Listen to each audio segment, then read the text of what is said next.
So 4 weeks, this will be reviewed. The benchmarks to come out of the mandate or the ordinance are, first of all, our cases per 100,000 need to drop below 200 per 100,000 for a 7-day total. Currently, we're at over 1,300 cases per 100,000 for a 7-day total, which is an astronomical increase over the past couple of weeks.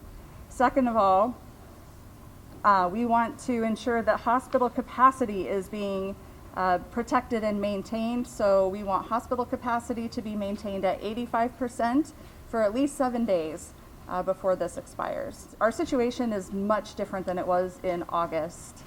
We were in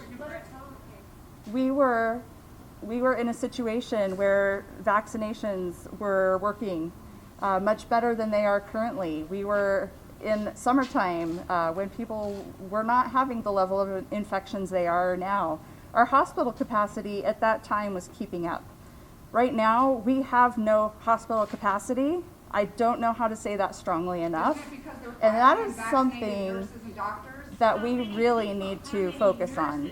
How many doctors and nurses and staff are not at the Nebraska Medical Center because of... Thank you for your questions, but this is a press conference. We had this action reviewed by multiple legal authorities within the city and county attorney's office, and we feel we're on very solid legal ground.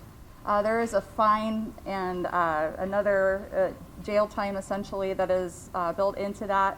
That is determined by municipal code and the courts. That is not something that's defined by us. In terms of enforcement, it's a collaborative effort between Douglas County Health Department inspecting basically any complaints of businesses that might not be complying, public spaces where compliance is not happening. If there are repeated offenses, then local law enforcement can be involved to issue a citation.